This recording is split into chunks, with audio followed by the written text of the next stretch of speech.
Hello dear CGPSC aspirants, कैसे हैं आप लोग। आई होप आप लोग सभी अच्छे होंगे। तो आज की वीडियो में हम बात करेंगे कल्चुरी डायनेस्टी के पार्ट टू की। पार्ट वन में हमने कल्चुरी डायनेस्टी के जो किंग्स थे उनके बारे में बात की थी। इस पार्ट में हम एडमिनिस्ट्रेशन, इकोनॉमिक कंडीशन और सोशल कंडीशन में बात करेंगे, ठीक है।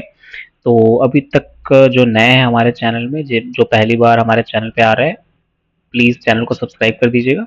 वीडियो पसंद आती है तो वीडियो को लाइक कर दीजिए और इसकी पीडीएफ आपको टेलीग्राम चैनल में मिल जाएगी। उसका लिंक डिस्क्रिप्शन बॉक्स में दिया गया है, ठीक है। चलिए पहले क्वेश्चन की ओर बढ़ते हैं। निम्नलिखित कथनों पर विचार कीजिए। कलचुरी स्वयं को सोमवंशी तथा है या वंशी मानते थे। रतनपुर के शासक अपनी प्रशस्ति में स्वयं को सूर्यवंशी बताते थे। मिरासी के अनुसार शिलालेखों में कलचुरियों का उल्लेख सूर्यवंश के रूप में हुआ है। इसमें से तीसरा जो गलत है, पहला और दूसरा स्टेटमेंट सही है, इसलिए आंसर क्या हो जाएगा, ओनली 1 एंड 2। अगला, राजा कोकल के ताम्रपत्र से संबंधित निम्नलिखित कथनों पर विचार करें। इसमें कलचुरी और है को एक ही वंश का बताया गया है। अगला है, इसमें कलचुरी वंश को है नृपवंशी की शाखा कहा गया है। तो इसमें जो है दोनों के दोनों जो कथन है वो सही है, इसलिए आंसर क्या हो जाएगा, 1 एंड 2। राजा कोकल्य के ताम्रपत्र से है और कलचुरी को एक ही वंश का बताया गया है और कलचुरी को है नृपवंशी की शाखा कहा गया है, ठीक है। इसके अलावा कलचुरियों ने अपने आप को है तो कहा है, साथ साथ में उन्होंने अपने आप को सोमवंशी भी कहा है, ठीक है, ये भी याद रखना। निम्नलिखित में से कलचुरी कालीन छत्तीसगढ़ की राजधानियों का सही क्रम कौन सा है। देखिए, सबसे पहले छत्तीसगढ़ में जो आए थे कलचुरी, उन्होंने अपनी राजधानी तुम्माड़ बसाया था। तुम्माड़ के बाद उन्होंने रतनपुर बसाया और उसके बाद जब 14 सेंचुरी में जब विभाजन हो गया, बेसिकली फ्रेगमेंट में बढ़ गया हमारे रतनपुर कलचुरी और रायपुर कलचुरी में, तो रायपुर को बाद में उन्होंने अपनी राजधानी बनाया। तो इस तरीके से तुम्माड़, रतनपुर और रायपुर क्या हो जाएगा, B option is the correct option. अगला चौथा नंबर जो है, युग्मों पर विचार करना है आपको और उसमें बताना है कि कौन कौन से युग्म जो है सही सुमेलित है, कितने युग्मों की संख्या सही सुमेलित है, ठीक है। पहला है कोकल्य द्वितीय, दूसरा है रत्नराज प्रथम, तीसरा है पृथ्वीदेव प्रथम। अगर आपने मेरी प्रीवियस वीडियोस देखी होंगी तो ये आप लोग इजिली कर पाओगे। कोकल्य द्वितीय के समय तुम्माड़ को राजधानी बनाया गया था और रत्नराज प्रथम ने रतनपुर की स्थापना की थी। अराउंड 1045 एडी में इन्होंने वह शासन धारण किया था और लगभग 1045 या 1045 एडी से लेकर के 1050 के बीच में इन्होंने अपनी जो राजधानी थी उसका स्थानांतरण कर दिया था फ्रॉम तुम्माड़ टू रतनपुर, ठीक है।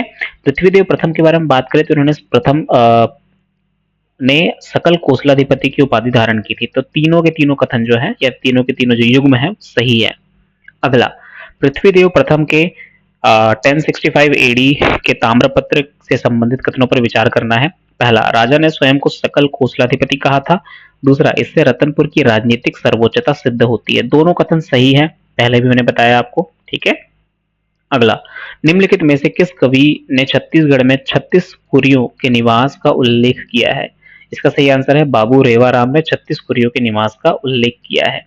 बस नगर सोमा को खानी, चार वर्ण जिन धर्म निदान, यह वर्णन किस नगर से संबंधित है, ठीक है। यहाँ पे नगर की बात की गई है, तो इसका सही आंसर क्या हो जाएगा, रतनपुर की बात की गई है, ठीक है। कलचुरी कालीन प्रशासन से संबंधित निम्न कथनों पर विचार करें।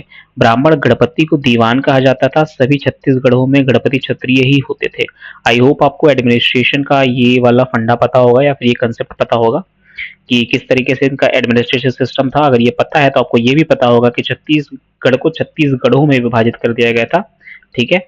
और ये जो हमें उल्लेख मिलता है वो कल्याण साय की एक अभिलेख से मिलता है, ठीक है, जिसका वर्णन जिस्म ने किया है। तो 18-18 गढ़ में बांट दिया गया था। जो ऊपर के गढ़ थे 18 और नीचे के गढ़ थे 18, शिवनाथ नदी को बेस मान करके, ठीक है। तो उन गढ़ जो थे, एक गढ़ में लगभग 84 गांव होते थे, 7 बारहों को मिलाकर बनाया जाता था, ठीक है। तो उस गढ़ के जो अधिकारी होते थे, जो सर्वोच्च अधिकारी होता था, उसको गढ़ाधिपति कहा जाता था। लेकिन अगर गढ़ाधिपति ब्राह्मण होता था तो उसको दीवान कहा जाता था, ठीक है। तो ये आप लोग को याद रखना है। बट सभी छत्तीसगढ़ों में गणपति क्षत्रिय होते थे, ये कथन गलत हो जाएगा। तो only 1 is the correct answer, ठीक है। नाउ, निम्नलिखित ब्राह्मणों में से कौन से कलचुरी काल में छत्तीसगढ़ आए थे।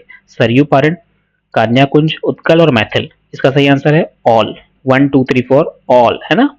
सारे के सारे जो ब्राह्मण वर्ग थे वो कलचुरी काल में छत्तीसगढ़ आए थे। अगला क्वेश्चन है 10वां नंबर का क्वेश्चन, कलचुरी काल में दर्शन शास्त्रों से संबंधित कथनों पर विचार करें। वेदांत, साख्य और न्याय विषय थे। बौद्ध, जैन और चारवाक दर्शन पर शास्त्रार्थ होते थे। दोनों कथन सही है, ठीक है। इसलिए आंसर क्या हो जाएगा? सी, 1 एंड 2 बोथ। निम्नलिखित में से कौन सा सामाजिक समरसता का उदाहरण है बेसिकली? तो इसका सही आंसर कौन सा हो जाएगा? इसका सही आंसर हो जाएगा देवपाल मोची द्वारा विष्णु मंदिर का निर्माण करवाया गया था। कहां पे कराया गया था? खल्लारी में, है ना, खल्लारी में कराया गया था। अगला 12वां नंबर का क्वेश्चन है, कलचुरी काल में स्त्रियों को सामाजिक और राजनीतिक सम्मान प्राप्त था। ये कथन सही है। रघुनाथ सिंह के समय युद्ध रोकने का निर्णय रानी द्वारा लिया गया था। सही बात है। उनकी दो रानियां थी, दोनों ने श्वेत झंडे फहरा करके जो है भास्कर पंत के आक्रमण के टाइम पे समर्पण कर दिया था, जिसके कारण 1741 एडी में यहाँ पे मराठा शासन स्टार्ट हो गया था, ठीक है। तो इसका सही आंसर क्या हो जाएगा? बोथ। ए एन आर दोनों सही है और आर ए की सही व्याख्या करता है। कलचुरी काल में सती प्रथा से संबंधित निम्नलिखित कथनों पर विचार कीजिए। छत्तीसगढ़ के अनेक ग्रामों में कलचुरी कालीन सती स्मारक आज भी पाए जाते हैं। अल्हड़ देव की मृत्यु के पश्चात उसकी तीनों रानियां सती हुई थी। सती होने से पूर्व रानियां अपने पुत्रों को राज्य कार्य से संबंधित निर्देश देती थी। सही बात है। अल्हड़ देव जब युद्ध में मारे गए थे, जो कि सेनापति या फिर हम बोल सकते हैं कि एक अधिकारी थे जाजल्य देव सेकंड के समय पे, तो उनकी तीन रानियां सती हो गई थी और उनके पुत्र आमर देव को उन्होंने गोद ले लिया था। तो तीनों कथन इसमें सही हैं। तो आप लोग को आंसर क्या लेना है? डी, ठीक है। याद रखिएगा, फैक्ट इंपॉर्टेंट है, सती प्रथा भी इंपॉर्टेंट है। खरौद शिलालेख से संबंधित कथनों पर विचार करें। रत्नदेव तृतीय की दो पत्नियों का उल्लेख मिलता है, रल्हा और पद्मा।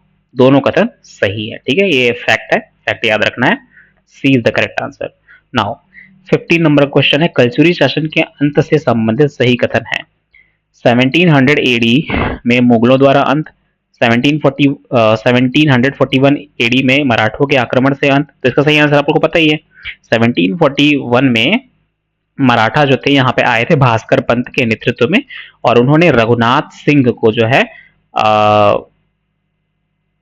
प्रतिस्थापित किया। बेसिकली उनकी जगह मराठा राज्य स्थापित करने की प्रयास किया। भास्कर पंत ने यहाँ पे आक्रमण किया था, बट रघुनाथ सिंह ने कोई रिटेलिएशन नहीं दिखाया या फिर कोई रिटेलिएट नहीं किया। उन्होंने सिंपली उन्होंने अपने आप को समर्पित कर दिया उनको, ठीक है। अगला 16 नंबर का क्वेश्चन है, कलचुरी कालीन साहित्य से संबंधित निम्न कथनों पर विचार कीजिए। गोपाल मिश्र ने चिंतामणि राम प्रताप प्रबंध की रचना की। अभी अच्छा क्वेश्चन है। दूसरा, चिंतामणि कृष्ण चरित्र पर आधारित है। राम प्रताप प्रबंध रामचरित्र पर आधारित है। तीनों कथन सही है। गोपाल मिश्र ने चिंतामणि और राम प्रताप प्रबंध की रचना की थी, और जो चिंतामणि थी वो कृष्ण भगवान के चरित्र पर आधारित थी, और राम प्रताप जो है राम भगवान के चरित्र पर आधारित थे, ठीक है। तो D option is the correct option. अगला, कलचुरी काल में कृषि व्यवस्था के संदर्भ में सही कथन है। भूमि नाप के लिए गज का प्रयोग होता था, भूमि नाप के लिए हल का प्रयोग होता था, भूमि केवल कर प्रयोजन हेतु नापी जाती थी, भूमि मापन का कोई उल्लेख नहीं है। इसका सही आंसर है बी, भूमि माप के लिए हल का प्रयोग किया जाता था। होता क्या था कि एक जो है वो बैल है ना, एक बैल है, बैल को हम लोग हल जोतने के लिए प्रयुक्त करते हैं। तो वो बैल जो है जितनी भूमि की जुताई करता था उसको हम लोग हल बोलते थे, और एक हल जो है लगभग 5 एकड़ के बराबर होता था, है ना, 5 एकड़ के बराबर। तो उसको एक हल माना जाता था, ठीक है। तो इसको आप लोग को याद रखना है कि एक हल बराबर 5 एकड़ होता था, ठीक है। ये भूमि नाप की एक इकाई थी। अगला 18 क्वेश्चन, कलचुरी काल में बौद्ध धर्म की स्थिति कैसी थी? बेसिकली बौद्ध धर्म जो था इस समय पे पतोन्मुख था, मतलब उसका जो इन्फ्लुएंस था वो कम होता जा रहा था, और वो जो है बेसिकली डिक्लाइन होता जा रहा था, डिक्लाइनिंग फेज में था। तो इसका सही आंसर क्या हो जाएगा? पतोन्मुख अवस्था में। अगला, निम्नलिखित में से कलचुरी कालीन प्रमुख शिक्षा केंद्र कौन कौन से थे? रतनपुर, मल्हार है बेसिकली, सिरपुर, आरंग। इसका सही आंसर कौन सा हो जाएगा? एक राजिम भी है। इसका सही आंसर हो जाएगा 5 के 5, ठीक है। कलचुरी शासकों की धार्मिक प्रवृत्ति के संदर्भ में सही कथन है। केवल शैव, केवल वैष्णव, शैव वैष्णव शाक्त, केवल बौद्ध। इसका सही आंसर कौन जाएगा? सी। इसके अलावा बौद्ध धर्म भी आप लोग ले सकते हो, ठीक है, बट बौद्ध धर्म डिक्लाइनिंग फेज में था, ठीक है। सही आंसर क्या हो जाएगा? सी। अगला, कलचुरी कालीन धार्मिक निर्माणों को उनके स्थानों से मिलाइए। मंदिर और स्थान, वेकेश्वर, रत्नेश्वर महादेव और विष्णु मंदिर। देखिए, विष्णु मंदिर नकटा मंदिर है ना, विष्णु मंदिर जिसे हम नकटा विष्णु मंदिर भी कहते हैं, इसका निर्माण जाजल्य देव प्रथम ने कराया था, ठीक है। तो वो याद रखिएगा जांजगीर में कराया था। रत्नेश्वर मंदिर तुम्बाड़ में कराया गया था। सॉरी, रत्नेश्वर मंदिर जो है वो आपके रतनपुर में कराया गया था। एक सेकंड।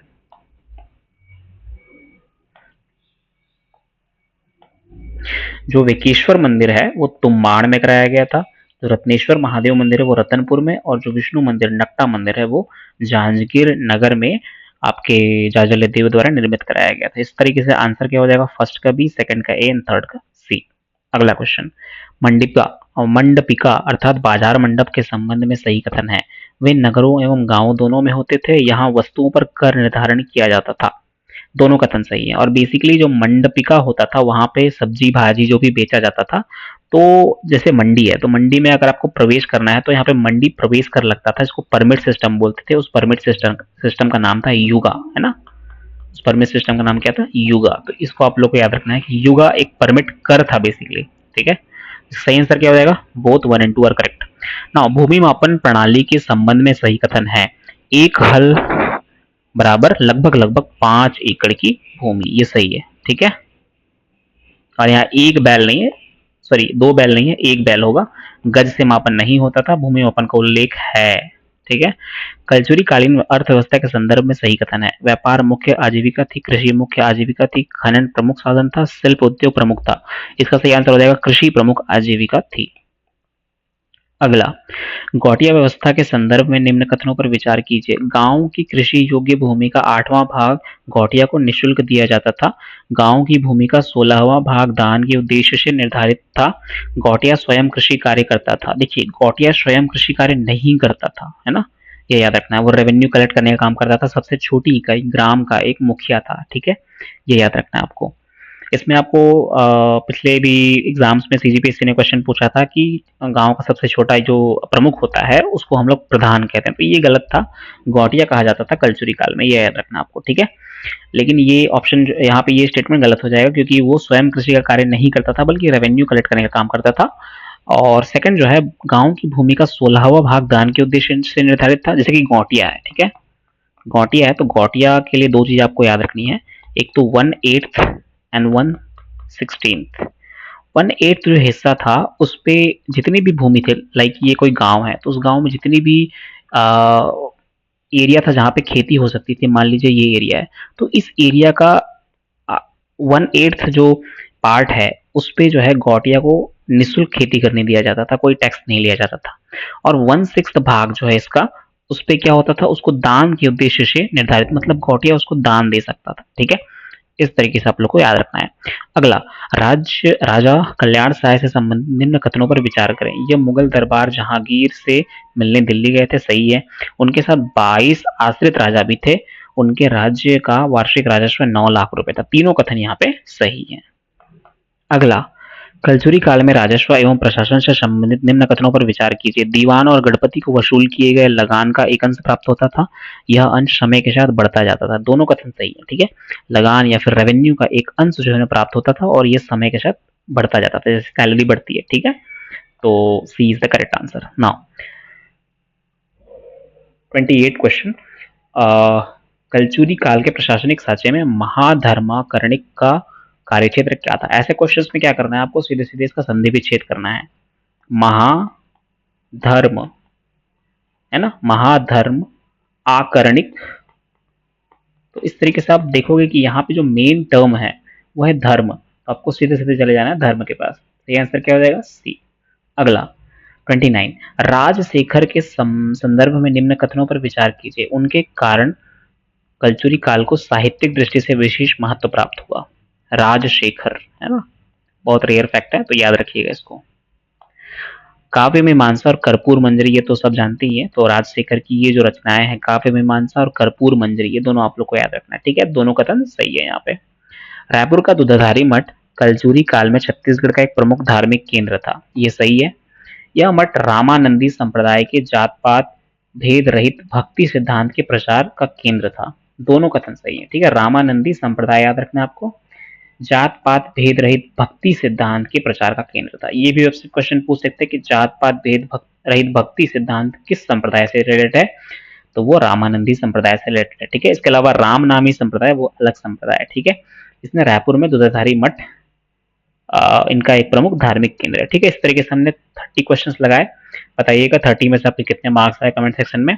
इसके अलावा इसको शेयर जरूर कीजिएगा और सब्सक्राइब कर दीजिएगा अगर आप नए हैं तो। ठीक है, मिलते हैं नेक्स्ट वीडियो में, तब तक के लिए keep reading, keep learning and keep enjoying your life. Thank you.